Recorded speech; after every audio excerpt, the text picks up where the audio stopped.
Welcome back to the Protos podcast. It's the new year, so we'll just dive straight back into the news that matters to us. Today's date is Friday, the 7th of January, and you're listening to a weekly roundup of the most important stories from the past week as reported by us. This week, we've got protests in Kazakhstan, where police intervention turned violent.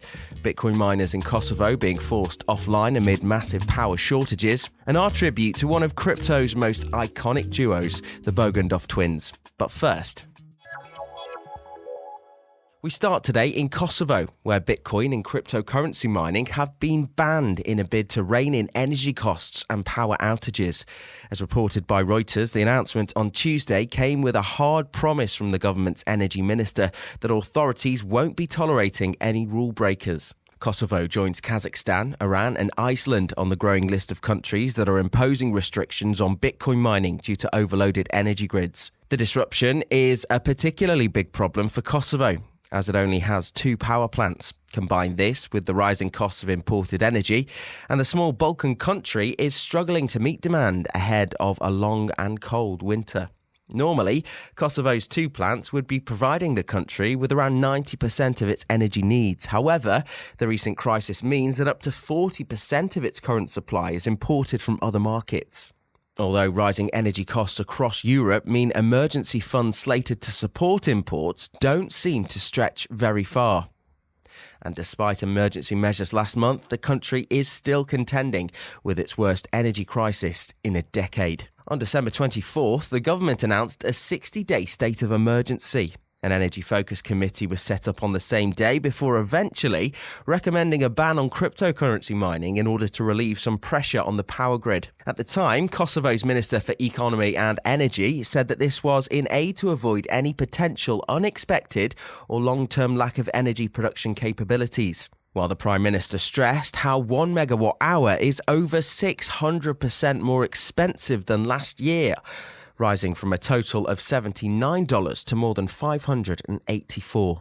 Before the new restrictions, Kosovo powered its Bitcoin mining rigs with some of the cheapest energy around in Europe. One anonymous miner told Reuters they generated around $2,700 worth of crypto for an energy bill of just under $200. But while some crypto miners enjoyed a period of profit, non-crypto mining Kosovars and business owners have suffered. On December 15th, the shutdown at Kosovo's largest power plant caused an outage with central heating in parts of the capital city, Pristina. The following week, the government introduced 2-hour power cuts until further notice. And so, Kosovars have been forced into finding alternative methods of heating their homes and powering businesses.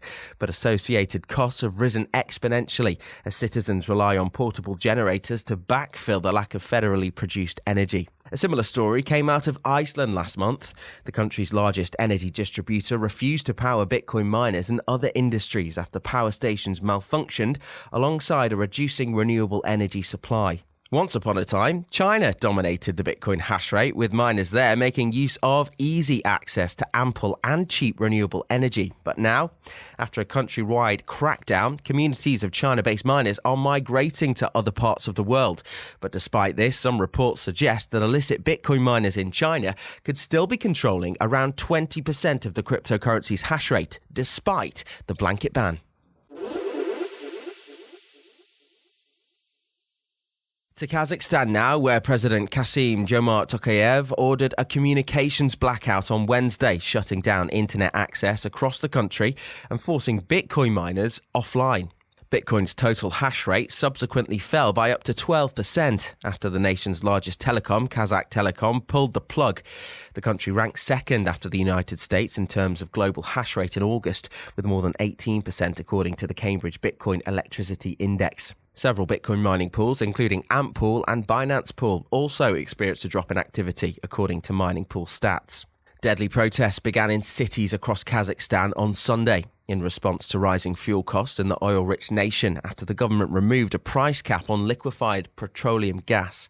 Then, on Thursday, Russian peacekeeping troops arrived to assist Kazakh government forces. Things turned violent quickly as activists clashed with police and reportedly set fire to government buildings. Indeed, the most violent post-Soviet civil uprising has now seen 12 civilians lose their lives in an attack on the mayor's office in Kazakhstan's de facto capital, Almaty. Police reported killing dozens of people who they labelled as rioters, according to the BBC. A comprehensive death toll is currently unknown, but on Thursday, the BBC noted that state television claimed 13 security officers lost their lives, including 2 who'd been decapitated, adding that an extra 353 were wounded. According to the country's health minister, 1,000 security officers have been wounded overall. President Tokayev is now counting on support from the Eurasian Intergovernmental Collective Security Treaty Organization to help combat what he's described as terrorist attacks by foreign-trained gangs. The protest wasn't in vain, however, as the government U-turned on the petrol price cap removal Thursday afternoon. However, protests are still ongoing as citizens challenge other political issues. Tokayev has already resigned his administration in a bid to end the violence, while Kazakhstan's national bank has halted all financial activity in the country. His orders to cut communication networks are likely an attempt at preventing anti-government groups from organising online. But an unintended effect has fallen on Kazakhstan's many Bitcoin miners. In just a year, Kazakhstan's contribution to the Bitcoin hash rate increased by 300% after neighbouring China criminalised the practice. Many migrating companies from China seeking legal grounds to operate and cheaper energy prices are behind the dramatic hash rate increase. But Kazakhstan is far from any Bitcoin miner's oasis. The government limited over-consuming customers to a ration energy supply after the country's power grid struggled to keep up with Bitcoin mining. To finish off the week, we remember French twins Igor and Grichka Bogdanoff, who passed away due to COVID this week. The 72-year-old pair died within days of each other and were beloved by crypto enthusiasts for their memeability. But the wider public knew the eccentric brothers from their television careers. They went on to produce and co-host science TV shows Temps X and Rayons X. Igor leaves behind a family of 6 children and his ex-wife, French writer Mélanie de Bourbon-Parme, but news services listed Igor as the only surviving family member when reporting Grichka Bogdanoff's death. User-generated captions evolved from the original, quote, "Dump it, the call that saved Europe," evoking hidden powers and wealth of the Bogdanoff family.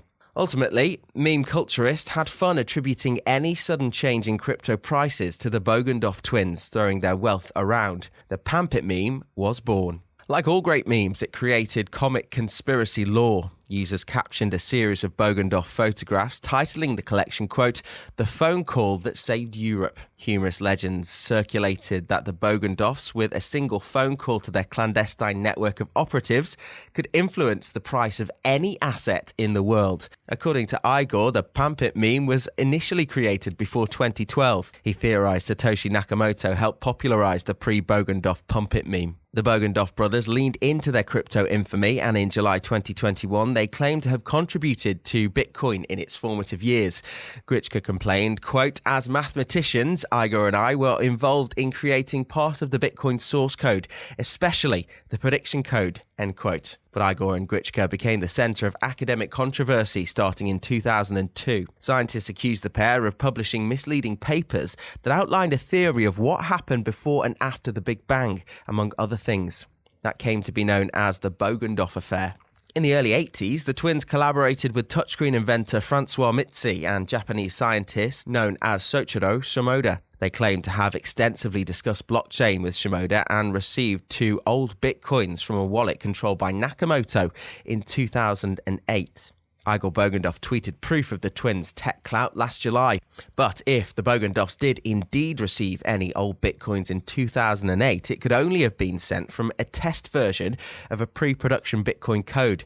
Nakamoto mined Bitcoin's first Genesis block on January 3rd, 2009. In any case, the pair's influence on the crypto zeitgeist cannot be underestimated. The memes are legendary, but if you want further proof, take a look at crypto markets since they passed on January 3rd. The total value of all cryptocurrencies was just under 2.28 trillion at the time. At press time, that figure has shrunk 11% to 2.05 trillion, presenting an up to $228 billion in value collectively lost from crypto investors. One final dump for the ages. And that's your lot. Thank you so much for listening. We hope you enjoyed this first episode of 2022, but we realise there's only so much we can squeeze into just one episode of the Protos podcast. So if you want more of the stories that matter, then check out protos.com. And don't forget to subscribe to the Protos podcast on Spotify, Apple Podcasts, or any other major podcast provider for more weekly roundups. We'll be back next week. See you then.